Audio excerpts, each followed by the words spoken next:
estar ao lado dessa mulher maravilhosa e ela poder abrir esse assunto para eu dar continuidade. Thalita, eu acho que eu nunca te falei, mas lá atrás, quando eu iniciei o meu trabalho como micropigmentadora, lashes designer, eu me inspirava em você, que eu já vi o seu trabalho aqui em MyLink. E é sobre isso, é sobre inspirarmos outras mulheres, sobre ajudarmos outras mulheres. E é por isso que nós fizemos, como eu já falei aqui. Eu me apresentei como Mirelle Trevisan, primeira dama de Araçariguama. Mas eu também sou mãe. Sou esposa, dona de casa, empresária e fui vítima de violência. Fui, graças a Deus. E eu gosto de passar para todas as pessoas, não só mulheres, como homens também, a minha vivência. Eu falo com vergonha nenhuma. A primeira vez que eu levei um grupo de mulheres que cuidam de mulheres vítimas de violência na minha cidade, quando meu marido já estava como prefeito e eu como primeira-dama, no final do evento, da palestra, a toda a apresentação, eu cheguei para uma das palestrantes e falei: eu fui vítima de violência. E contei um pouco da minha história para ela. Ela falou: Mirelle, mas é muito importante você falar sobre isso. Você não tem vergonha de falar? Você é uma primeira-dama. Todos olham para você como você tem que ser uma pessoa perfeita, que tem a vida perfeita. Eu falei: não, eu não tenho vergonha de falar. Eu fui sim vítima de violência, mas eu saí dessa situação viva. Porque tem muitas mulheres que não conseguem sair. E por que eu falei que eu compartilho com os homens também? Não só com as mulheres. Porque a sociedade tem um dever muito importante em se informar e também em saber como ajudar. Porque não basta somente o homem, viu, Rafael? Nosso vereador e presidente. Eu falo que ele é meu vereador, viu, aqui em MyLink. Eu torço por ele assim que ele vai a lugares altos. Ele é uma pessoa maravilhosa. O homem, não basta só o homem não agredir uma mulher. Ele também tem que falar sobre esse assunto. Ele também tem que ensinar o filho que o filho não deve fazer. Mas o que é mais importante, eu sempre digo, uma mulher que foi vítima de violência, muitas das vezes é mãe, esposa, e mais além, aquele homem que é o agressor teve uma mulher na vida dele que o criou. Ou foi a mãe, ou foi a avó, a tia, a irmã. Uma mulher cuidou daquele homem na infância, na adolescência, fosse para alimentá-lo. E o que essa mulher ensinou para ele? Então é isso que eu tento passar para as pessoas, a importância que nós temos, mesmo não sendo vítimas, mesmo não vivenciando isso. O que você ensina para o seu filho hoje na sua casa? O que você ensina hoje para a sua filha? O que é bom para ela? Não é verdade? E aí vem aquilo que já foi falado, que a Thalita falou. O que nós ensinamos tanto para nossos filhos quanto para nossas filhas. Porque foi dito aqui, as mulheres limpam a casa, as meninas desde pequenininhas são ensinadas a limpar a casa. E os meninos iam para a rua brincar. Eu já comprei uma vassoura e um rodinho para o meu filho Miguel. Quando eu vou limpar o quarto dele, eu falo: pega a sua vassoura, vai limpar. Por que não? Ele vai ficar mais feminino por causa disso? Não. Ele vai ter mais responsabilidades. Ele vai aprender que ele tem responsabilidade naquilo que ele usa. Não é responsabilidade de uma mulher que vai vir para cuidar dele. Ele tem que aprender a cuidar também de uma mulher. E nós, mulheres, somos ensinadas a Limpar, passar, cuidar dos filhos. A bonequinha que você vai ficar lá dando um mamar, trocando a roupa, a fraldinha, fazer a comidinha, porque você ganha um fogãozinho. Nunca é ensinada a brincar de carrinho. Quem dirá uma mulher tirar a carta e de sair dirigindo por aí, né? Eu, quando fiz 18 anos, pedi meu pai e falei pra ele que eu queria tirar minha habilitação, ele falou, pra quê? Você não precisa ter habilitação. Aí eu quero fazer uma faculdade. Faculdade pra quê? Eu ouvi isso do meu pai. Hoje ele entende o quanto ele errou. E nem por isso eu deixei de amá-lo. Mas eu tenho que passar isso para as pessoas. Faculdade pra quê? E é nessa sociedade que nós vivemos. Mas nós, mulheres, temos uma grande responsabilidade de quebrar isso. Porque quando vem a vítima da violência, nós culpamos o agressor. Quando nós não fizemos alguma coisa, ou quando uma filha nossa ou uma irmã está passando por algum problema, alguma dificuldade com o seu companheiro, nós culpamos ela por não sair daquele relacionamento. E muitas das vezes elas são criticadas, mas nós não falamos de não entrarmos nesses relacionamentos. Nós não falamos de procurarmos meios de nos fortalecer antes de estarmos em um relacionamento.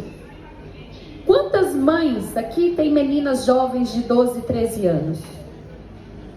Você já conversou com a sua filha sobre a profissão que ela vai ter?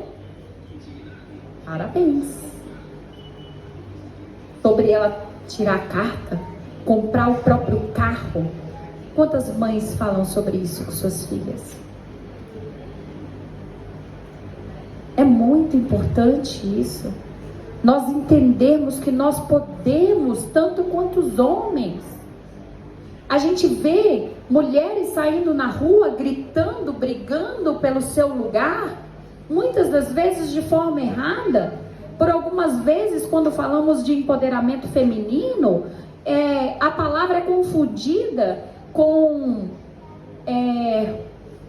qual palavra eu vou usar? A palavra é confundida com a agressão realmente.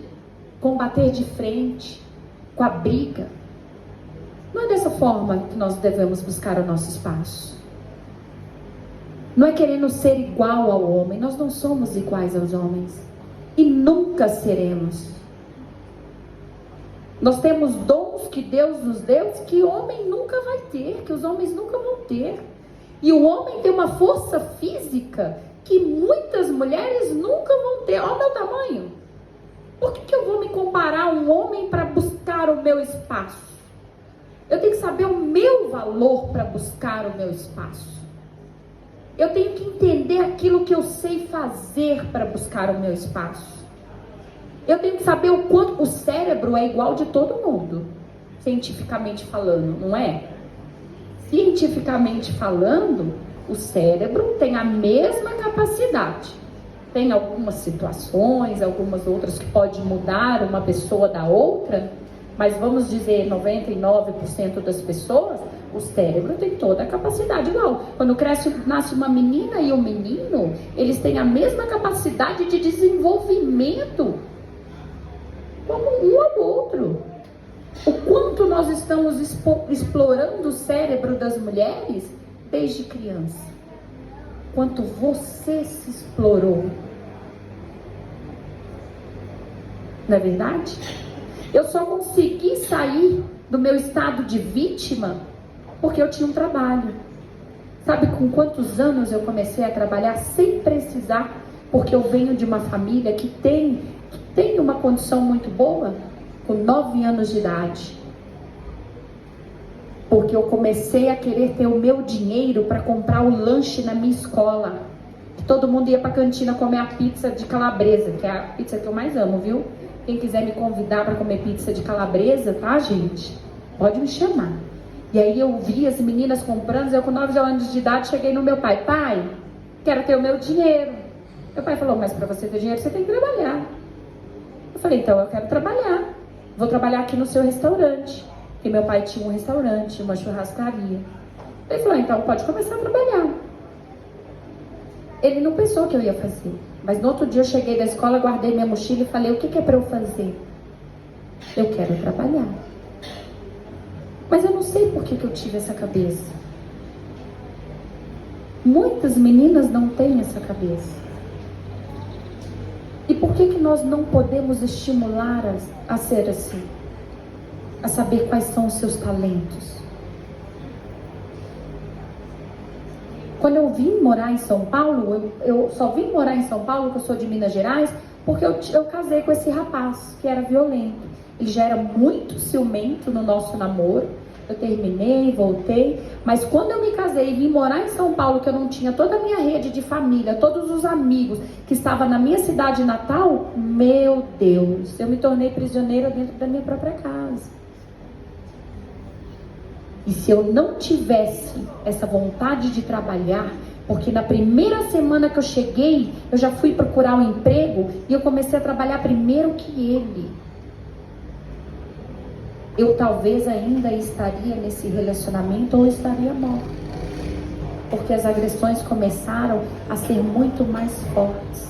A ponto de eu pegar uma faca para me defender. A ponto de eu ver minha casa toda ensanguentada. E se eu não tivesse esse trabalho? Mas aí eu consegui sair desse relacionamento. Fiquei alguns tempos solteiras, não queria me relacionar com mais ninguém. E o trauma que a gente tem, Thalita? Teve um dia que eu me deparei que minha casa parecia um filme de terror. Sangue misturado com água, que ele lavou a mão, uma coisa louca. Eu chorava absurdamente. E o trauma? Eu não queria mais nenhum homem. Eu era dedicada, eu lavava tudo, eu arrumava a casa, trabalhava fora. Aí quando eu estava solteira, eu me empoderei, né? Não quero mais casar. Homem? Para lavar cueca? Isso é empoderamento? Isso é medo.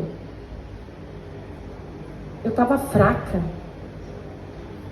Eu não queria mais nenhum relacionamento. Eu não queria amar outra pessoa. É empoderamento? Eu não enxergo como empoderamento. Que mulher que não quer ser amada?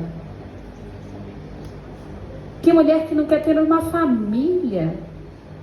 Se eu não tivesse casado, eu não tinha meu filho Miguel. Vocês viram o menininho correndo por aí, danadinho? É o Miguel. É o Miguel. Imagina se eu ainda tivesse continuado a empoderada. Eu não lavo cueca nunca mais na minha vida. Homem, pra quê? Por isso que eu falo, às vezes a gente confunde o que é realmente empoderamento. Empoderamento é você saber o que você quer. É você se amar primeiro para dar amor para outro homem. É você iniciar um relacionamento e virar para o seu companheiro e falar, viu? Ou você muda ou a gente não continua. Porque eu quero um companheiro, não quero um louco do meu lado. Isso é empoderamento. Mas você precisa se cuidar. Você precisa se amar. Você precisa buscar meios de conhecimento. Você precisa saber qual é o seu dom. Todos nós temos um dom. Não pense que quando eu comecei a fazer micropigmentação, que eu comecei a fazer os cursos, via a Thalita linda aqui em Mairi, era cliente dela já, eu não tinha dado certo. Eu abri uma loja de roupa e não deu certo. Quase encerrando um ano, eu falei, tem que fechar. Daqui a pouco eu vou ficar endividada. Só estava fazendo para pagar a conta. Eu tinha um carro na minha garagem que eu não tinha o dinheiro para pôr a gasolina nele. Estava vindo para minha loja de ônibus. Não deu certo. Aí chegou uma amiga, mas eu falo que foi Deus, porque eu falava, oh Deus, eu vou passar a vergonha de fechar a minha loja. Só que a gente busca Deus só na hora que dá errado, né? Porque na hora de pedir o conselho se vai dar certo ou não, a gente não pede. Eu falei, eu vou abrir uma loja. Não quis, nem pus Deus na minha inauguração. Não chamei, não convidei Deus para participar da minha criação. Não convidei Deus, não falei, Deus, é isso mesmo? Nada sem Deus dá certo. E eu quis abrir uma loja sem Deus. Aí quando deu errado, eu chamei ele. Chorava, Deus, eu vou passar vergonha de fechar uma loja no centro de São Roque, na Avenida Tiradentes, né? Você acompanhou? Aí, depois que eu conversei com Deus, veio uma vizinha dona de loja, que era minha amiga, que eu chorava as pitangas lá pra ela. Falou, Mirelle, você gosta de beleza, você é linda, você põe cílios, você faz maquiagem, você não sei o que, você veio aqui me maquiar, você fez minha sobrancelha, colou cílios em mim, por que você não pôs um curso de beleza? E eu, ué, eu não pensei nisso antes, porque eu não coloquei Deus. Não falei com Deus. Deus colocou aquela amiga para falar comigo, que é isso que Deus faz, usa as pessoas para falar com a gente. Aí eu comecei a fazer curso, comecei a fazer de graça numas amigas para eu treinar. Depois eu comecei a atender umas e outras. Daqui a pouco eu estava abrindo um salão. Daqui a pouco eu mudei de um lugar pequeno para outro lugar maior. Já era do lado da faca e eu estava empregando 8 mulheres no meu salão. Porque eu coloquei Deus. E neste momento eu já estava no meu novo relacionamento. Eu já estava com meu marido, Rodrigo, que é uma bênção. Ele não tem boca para falar, eu falo. Eu sou a louca que brigo. E quando eu brigo dentro de casa, ele vai pro banheiro para tomar banho, para não brigar. Olha só como são as coisas, né? Ele dá espaço para eu trabalhar, dá espaço para eu mandar na gestão dele, me ouve, faço reuniões, ele me convida para estar junto. Olha a diferença do meu ex-marido. Deus me abençoou. Só que também o que eu fiz quando nós começamos a nos relacionar. Olha como tem a nossa responsabilidade. Quando eu comecei a namorar ele, eu morava sozinha em São Roque e ia para Sariguama namorando ele. Aí ele me buscava no final de semana para dormir na casa dele. Deixa eu olhar o tempo, que eu vou dar um espaço para nossa amiga maravilhosa falar. Vou deixar aqui, em especial para vocês entenderem. Fui morar com ele, fui ir lá passear, né, passar o final de semana. Vou fazer uma janta, que é o que a gente quer mostrar os nossos dons, né? Mulher tem isso, vou cuidar das coisas dele. A gente quer ser mãe deles no lugar da mãe. Não é isso? A gente se coloca à disposição para ser a mãe deles. Você não precisa disso. Você pode cuidar da sua casa com amor. Você pode cuidar do seu filho com amor, da roupa do seu marido com amor, mas sempre fazer ele saber que ele tem a responsabilidade de cuidar de tudo, sim. Eu cuido do meu marido quando ele vai para um evento, mas no dia a dia quem cuida das coisas dele é ele. Eu dou opinião, eu falo troca de roupa, eu organizo alguma coisa, mas lá atrás, quando eu comecei a namorar ele, eu falei, eu vou fazer uma parmegiana, mas você lava a vasilha, tá bom? Combinado? É pra mim e pra você. Por que ele não pode lavar a vasilha? Não vai cair a mão? E assim a gente iniciou o nosso relacionamento. Ah, você não gosta de alguma coisa? Eu também não gosto. Eu virava pra ele e falava, viu? Assim não. Daí é coisa de solteiro. Você quer fazer? Então fica solteiro. Vai lá para Sariguama, eu fico na minha casa. Vou pra balada com as minhas amigas. Ou você quer namorar, ou você quer ser solteiro. E aí eu fui pondo limites no nosso relacionamento. Coisa que a maioria das mulheres não fazem. Por quê? E o medo de estar sozinha? E o medo de chegar nos 40 anos e não casar? Porque a sociedade cobra. E o medo de casar e depois falar, ai, separou, é uma separada. Era assim que meu pai me chamava quando eu me separei do relacionamento abusivo. E eu era uma vergonha para ele. Ele não me queria em Minas, na casa dele. E eu enfrentei tudo isso porque eu sabia o meu valor. E hoje ele sente orgulho de mim, porque eu mostrei para ele o meu valor. Estou resumindo um pouco aqui para vocês entenderem que o principal que eu entendi na minha vida é que eu tenho que saber o meu valor. Eu tenho que impor os meus limites. E que eu tenho uma responsabilidade muito grande na sociedade. Com os meus filhos. Com meu filho Miguel. Que hoje eu viro para ele e falo: filho, essa amiguinha é uma flor, não bate nela. Porque crianças se batem, né? 3 anos de idade, pegou um brinquedo, é meu. Ele nem sabe se ela é menina ou não é, ele bate, ela bate nele. Mas eu já falo: Miguel, ela é uma flor e você é um homem forte, você não pode tocar nela. Você tem que amar ela. Por quê? Eu precisei vivenciar a violência para ter essa consciência. Mas mesmo sem vivenciar a violência, nós mulheres podemos ter essa consciência. Tá bom, amigas? Eu quero chamar a querida Major Ana Costa, que tem uma mensagem maravilhosa para nos passar. Eu espero que vocês participem desse movimento maravilhoso que a Janina e a Amanda me permitiram estar junto com elas, passar as minhas experiências. É muito importante para mim estar aqui hoje. Quero agradecer ao vereador Rafael, que no momento em que nós nos reunimos na padaria, a Amanda ligou para o Rafael e falou: estamos indo no gabinete. Ele acolheu a gente e ele ajudou a escolher esse nome. Ele pensava com a gente: não, esse não. Ah, esse é legal. Ah, vocês vão fazer isso. Pode ser na Câmara. Não são todos os homens que são assim.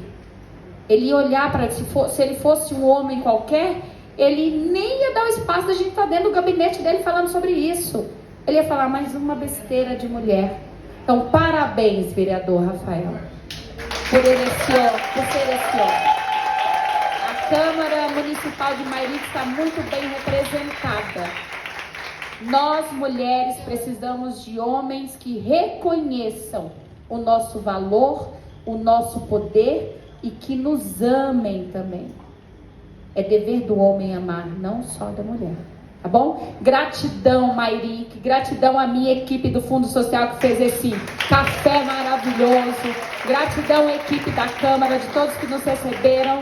Obrigada, Thalita, linda. Obrigada a todas as meninas. Que Deus abençoe todos nós.